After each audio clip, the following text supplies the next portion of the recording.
Bon dia. Welcome to another lesson in Learning Portuguese with Dr. M in Zimbabwe. Today we are conjugating a reflexive verb. You identify a reflexive verb by the presence of the SE. We are going to do an example together so that you can be able to conjugate any other reflexive verb, because we are going to follow the steps that I'm going to outline on the board. Now, we will look at the verb lavar se. Lavar se means to bath. Without the se, when it's only lavar, it means to wash. If you put the se, it changes the meaning to bath. So, reflexive means an action that you do on yourself. So a reflexive verb indicates an action that you do to yourself. For example, lavar se, to bath, you're bathing yourself. Now this is how you conjugate a reflexive verb. First of all, you do the first part just the way you would conjugate a normal regular verb which ends with AR.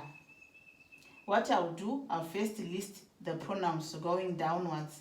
So we have eu, tu, ele, ela, você, nós, eles, elas, and vocês. First step is to remove AR and remain with love. Love is our stem. Now, this is the first step. Second step, we put the endings O, AS, A, amos, am. But the verb has two parts. It is the se. So this is how it changes. Eu lavo me, like that.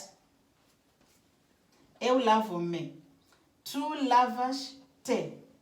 Ele, ela, você lava-se. Nós lavamos. This one is tricky. You remove the S, you put a dash and another nós. Nós lavamos nós. Eles, elas, vocês lavam-se. So this is how you conjugate a reflexive verb. You first follow the steps of how to conjugate a regular verb which ends with AR. Then you put the variations of the SE. Other examples of reflexive verbs are chamar-se, to be called. That's why you say eu chamo-me. That's where it comes from. Deitar-se is also another example of a reflexive verb. Now, remember that you identify a reflexive verb by the presence of the SE. That tells that this is a reflexive verb. So when you conjugate it, you must have two parts. Thank you for watching this lesson. Let's meet in the next lesson. Adeus.